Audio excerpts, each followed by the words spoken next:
Hello. Hi, can you hear me? Yes.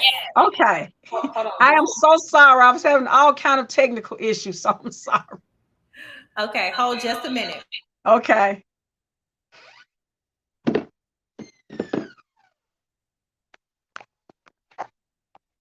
Yeah, All right. Are you there? I am. Okay. And I hear an echo. Let me see. What? Hmm. Are you on your phone? I am. I could not get logged into my computer. That was Okay. what was taking me so long. Okay. I think that's better. Okay. All right. Is it okay? Is that better? Yes. Okay. All right. We are live. Hello, everybody. I apologize for starting late. My first guest was unable to join us. She had a funeral, a wake to attend this evening, and had a scheduling conflict. So, my first guest tonight is Victoria Gillard. She is running for General Sessions Civil Court, Division 1. Is that correct? That's correct. Okay. So tell us what a general session civil court judge does. General Sessions Civil handles basically three matters. We handle small claims. Those are claims under $25,000.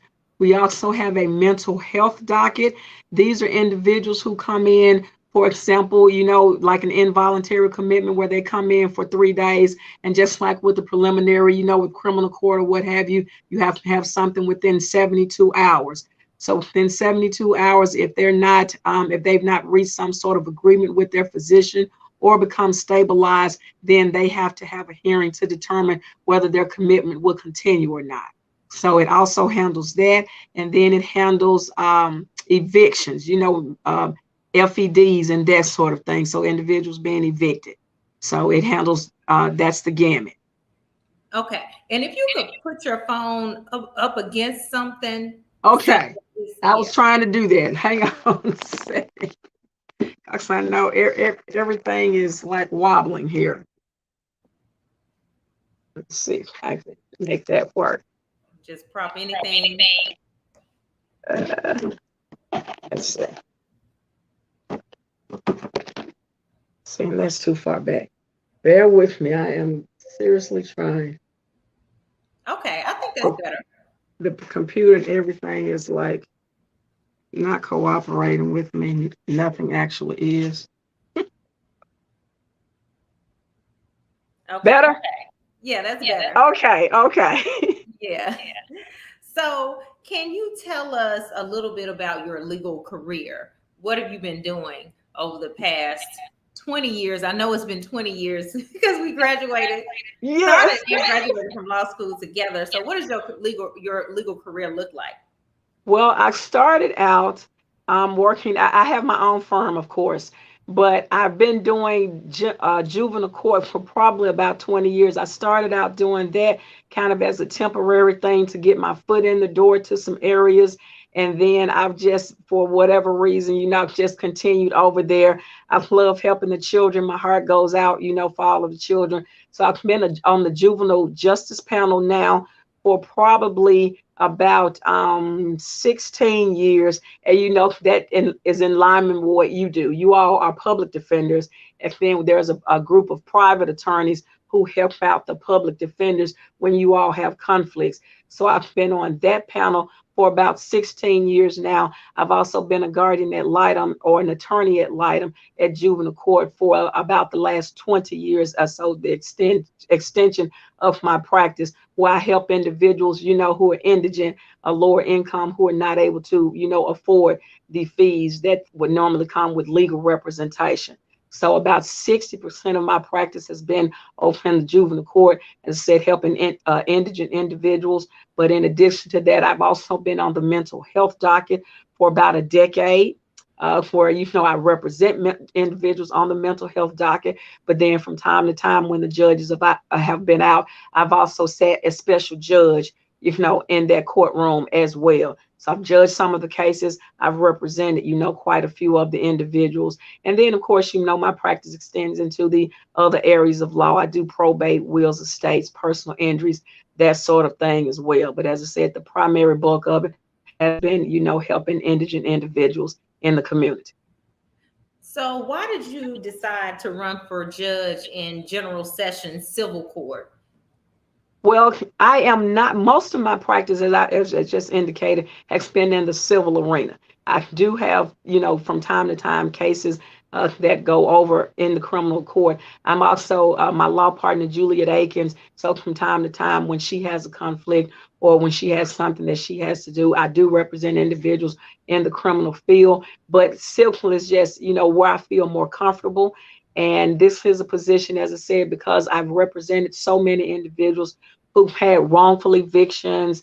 I'm representing several children right now, who have been charged with vandalism, theft of property, and that sort of thing.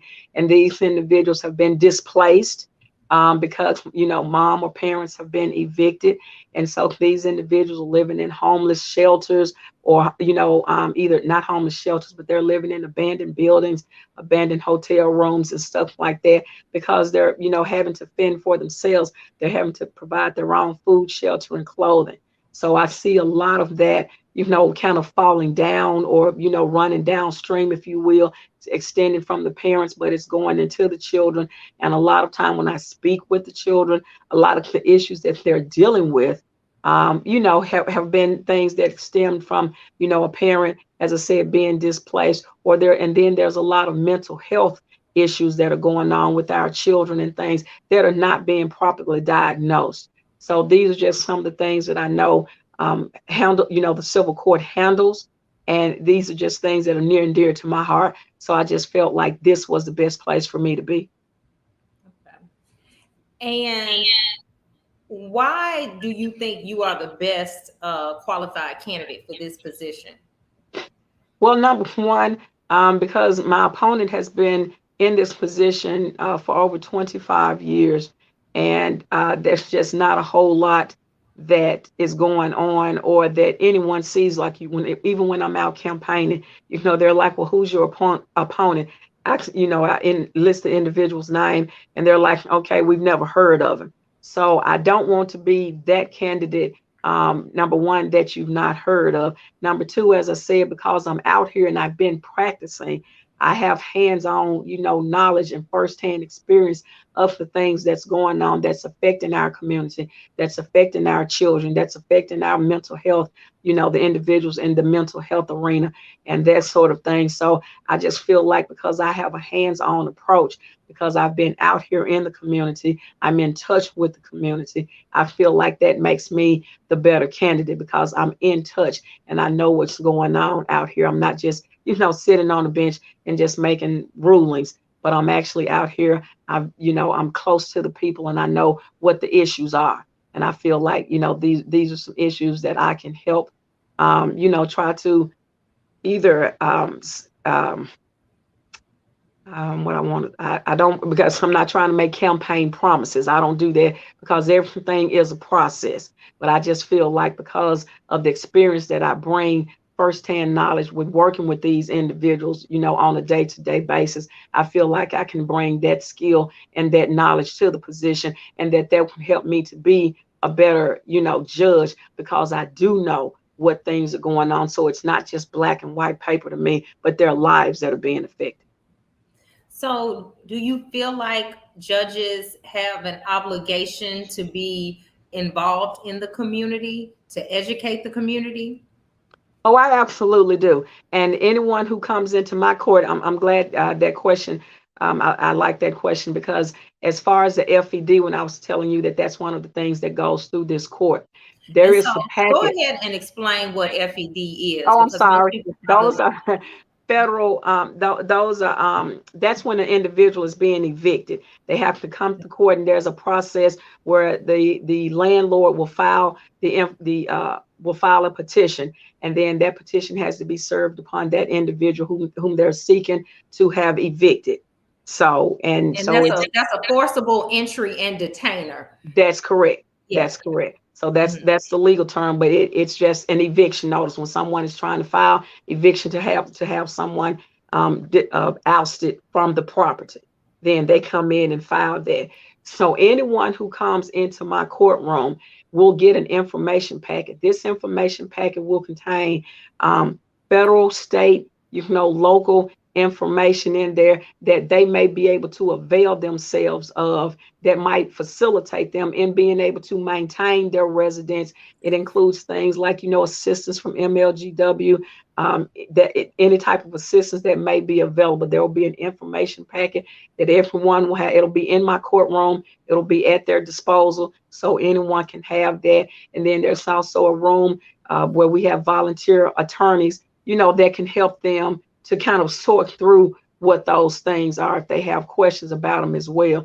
So I feel like it's very important for the judge to be, in tune with what's going on, because again, if you're just sitting up and you're not out there, then you don't know, because you may get an individual who's paid 5 years, for example, then because of COVID or because of a death of a loved one or something like that, they're suddenly not able to, meet their rent payments. And so I want that individual to be able to explain what it is or why it is that they've fallen into this situation.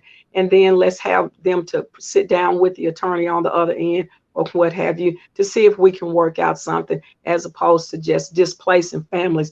Because as I said, I've seen what displacing families do to people. Well, we are just about out of time. We got started a little late. Do you have any closing words or final words to share with the listeners? Well, I just want to say again, thank you for the opportunity. Thank you for having me on the show. I do want individuals to know that I do feel like, in addition to being qualified for this position, that this position we would be setting history on this case by making me the first African American female to ever sit on the bench. So I would be, it would be a pleasure and an honor to be that first individual that would happen to. But more importantly, as I said, my heart is for the community, and I want them to see that and experience that, and to know that that's what I'm all about. Along with having, I've run a campaign of integrity, and I plan to run, my judgeship the same way. Well, thank you so much for being on. Good luck. Of course, Election Day is Thursday, August 4th. I believe the polls open up at 7 a.m. Correct. And close at 7 p.m. Yes. Yes. So make sure, if you have not already, go vote. Yes. Thank you. Have a good evening. All right. My next guest is Judge Valerie Smith, and she is the judge in Shelby County Circuit Court, Division 3. Yes. Yes, I am. Good evening and welcome. Good evening and welcome. Thank you for having me. You look fabulous as always. Oh, thank you. Good to see you. So tell us, first of all, a little bit about your educational history and your history in the law. Okay. I was born and raised in Tipton County, moved to Memphis, Shelby County for college and undergraduate. I went to the University of Memphis for undergraduate school. My degree is in real estate and finance. And after that, I determined that I was going to be a real estate closing attorney. And you see how well that went. To anyone who's in law school listening, don't be afraid to change your mind, because I certainly did. When I was in law school, I was able to clerk for a circuit court judge. I clerked for Judge Russell. And at that time, I got bitten by the litigation bug, I say. And I then, after graduation, I went on to work at the district attorney's office for about 7 years. And then I went into private practice with Nahans, Harridge, and Trotz for 10 years. Then I was appointed to the bench by Governor Haslam, then ran in 2016 in a special election and was gratefully elected at that time. And now I'm running for re-election. So tell us, what kinds of cases come to circuit court? How would a case end up in front of you? Okay, we get cases from a lot of different avenues. First of all, any civil action, a tort case, a civil wrong, a contract case. Commonly, people know that a car wreck or a dispute for healthcare liability. If you have something bad that happens to you at a hospital or something like that, will come to circuit court generally if the amount sued for is over $25,000. Now, we also get the appeals from general sessions for anything that might be handled for under $25,000, or eviction appeals, or different things like that.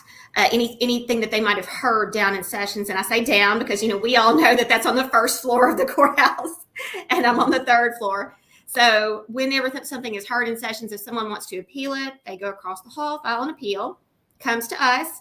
We also hear appeals from some matters from juvenile court having to do with termination of parental rights or dependency and neglect actions. We also hear appeals from orders of protection, which are heard usually by the magistrates over in 201 Poplar. So, what percentage would you say of people who come to circuit court do not have legal representation, do not have a lawyer? That's hard to guess because it seems to happen. I could have a day where everyone is pro se. I would, and this is a guess. I would say maybe 25 to 30% of people might come in, because we do have those orders of protection. We do have people come up on appeals from general sessions court where, maybe you sued your neighbor over something and maybe it's just a pro se action. Most of the time, anything from juvenile court, there's going to be an appointed attorney. So we don't see a lot of those. Mainly the appeals from general sessions or the appeals from orders of protection are where we tend to see the most pro se litigants. So what should pro se litigants or people without a lawyer know if they have a case in circuit court? Well, the first thing I would say to anyone is go to the website and look at the docket so that you are aware if something gets set. I mean, if you don't know something is set, the mail is sometimes a little unreliable. So I tell people, check on your case. Come to the courthouse and kind of walk around so you know where things are. Don't be afraid to ask questions. If you see somebody in the hall, I sometimes laugh and, maybe I just have one of those faces. I get asked where stuff is all the time. I sometimes on the sidewalk feel like I'm, there's information written somewhere because people stop and ask me, where do I get my tags? Where do I go to City Hall? Where do I go this? And me, I'm like, okay, stop. Where are we? We go here or go there, and try to help people. And I would say the majority of the people that work in the courthouse are helpful. If I can't tell you something, obviously as a judge, I can't tell you how to file your lawsuit, but I can point you to the clerk's office. I can refer you to Memphis Area Legal Services. I can draft an attorney to talk to you out in the hallway. Any of those things. Mainly, I think pro se litigants, I would tell them, you want to be respectful, of course, because you're coming to court, but don't be afraid to ask for informational questions from the clerk's offices and from others. I mean, I often tell people, I'm like, ma'am, I'm very sorry. I can't answer your question. I would be practicing law, but I try to point them in the direction that I can to help them get the information that they need. So you also do, you marry people, correct? I do that. I do that because, everybody's happy when you marry them. Right.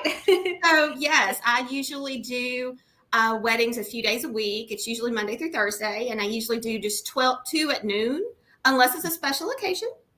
And then, for example, on 2/2/2/2/2, I did around 18, 19 weddings. It was a fun day. We had the news down. It was very interesting. And Valentine's Day, of course, is a fun one. June is always busy. We enjoy the weddings. Those of us that do weddings, it just gives a little positive energy because everybody's happy whenever they leave. How does it usually work? Is it just you do the vows and then how does it go? Write the script if you want.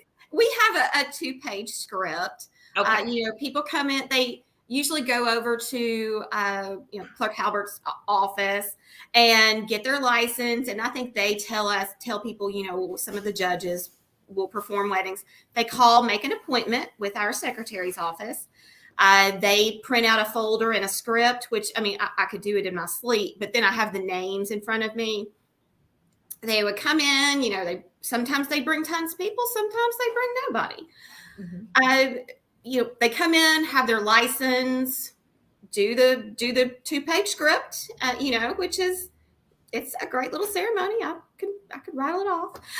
Marriage is the union of two hearts. But they do that, and then we fill out the paperwork. We return the paperwork that has to be returned for the state for them. I always make a copy because I like to have my record. Right. And then we get that back to the clerk's office for them. So have you done more weddings since the pandemic started, would you say? No, I haven't done more. We had to take a hiatus because we weren't allowed to really have people in the courtroom.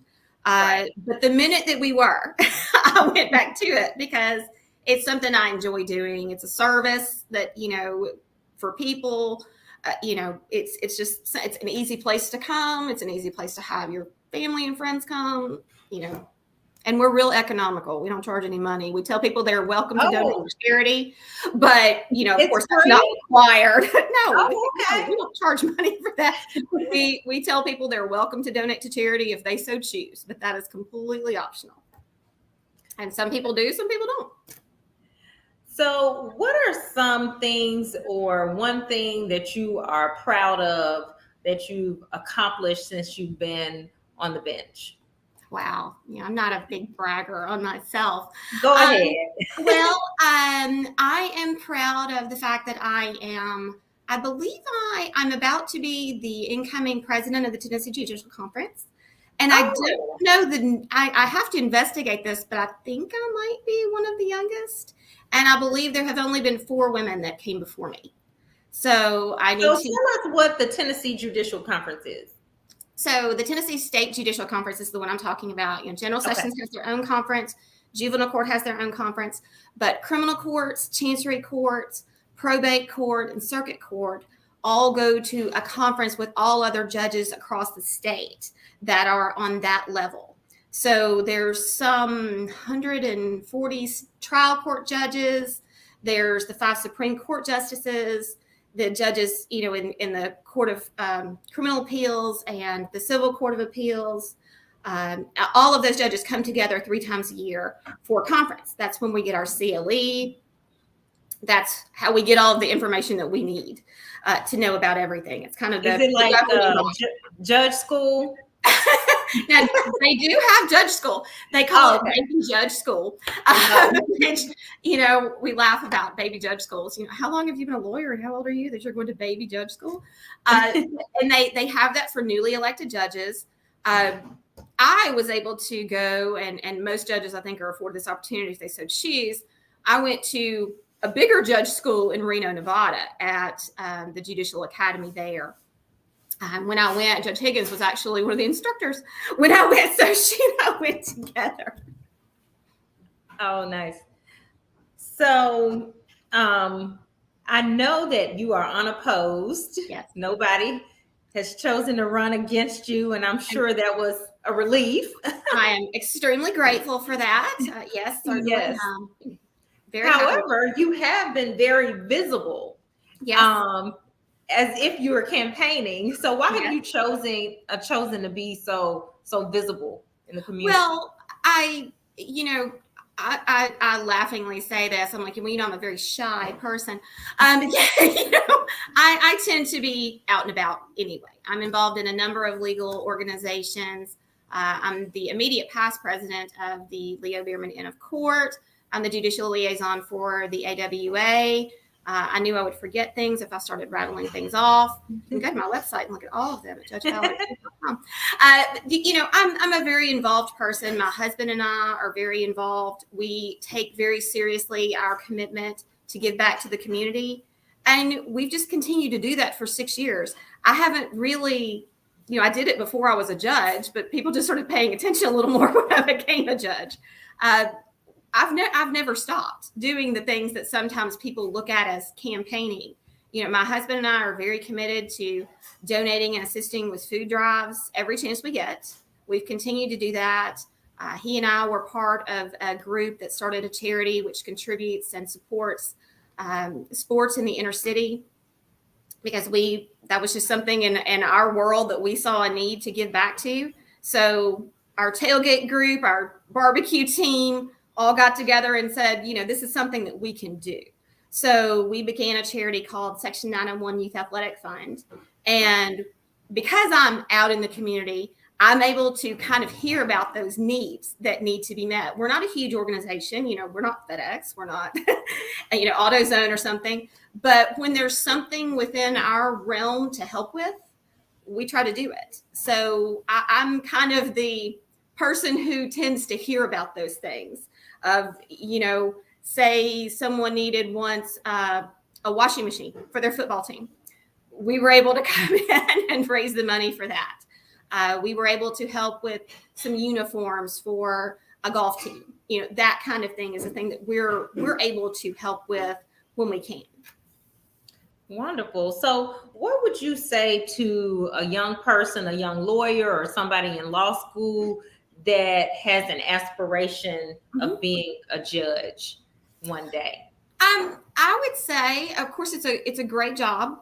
It's a different job. I was probably as prepared as most people to do this. And the first time I ever took the bench, I was terrified. I was like, what have I done? I walked out and there's all the, they say your name and you just kind of surreal moment, all rise, Valerie presiding. And then people started asking me questions and I was like, oh, I don't know. You have to stop and think and go, wait just a minute.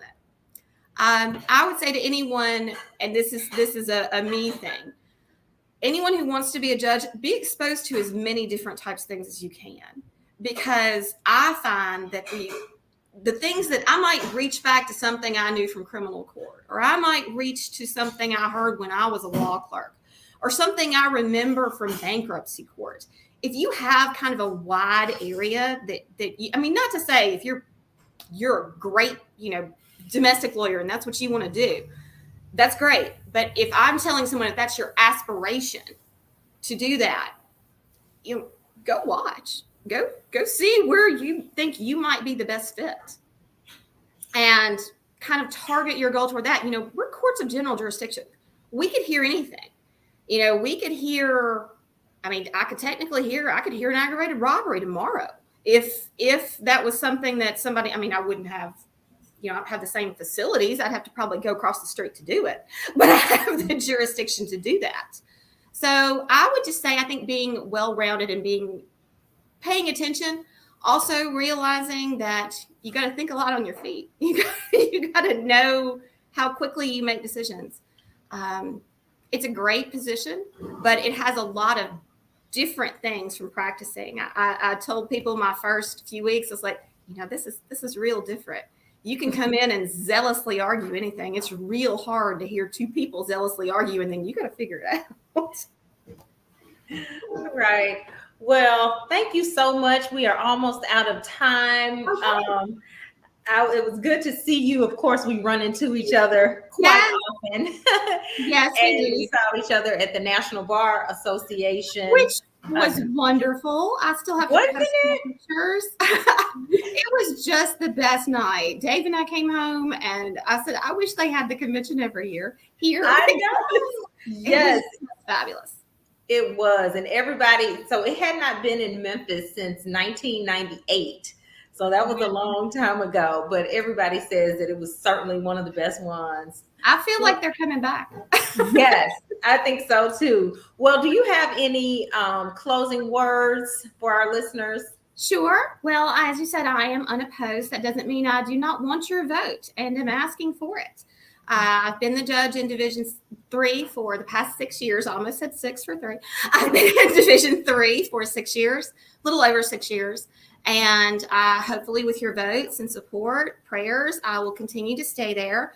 My closing words are that this is a very long ballot, and it's very important to educate yourselves. I tell people every chance I get that your local elected officials will touch your lives on a far greater level than anyone on a national election. And this is the big county election. This is the one we have every 8 years. So it's important to educate yourself and go through the entire ballot. and make sure that your voice is heard, because if you don't vote, you can't complain. Yes, I totally agree with everything you just said. And thank you so much for being a guest. I'm sure I will see you out and about. Yes, I sometime hope soon. so. Yes, Always happy to see you. Thank you so much for having me. you're welcome. Have a good night. Good night, Thank you. everybody. Bye.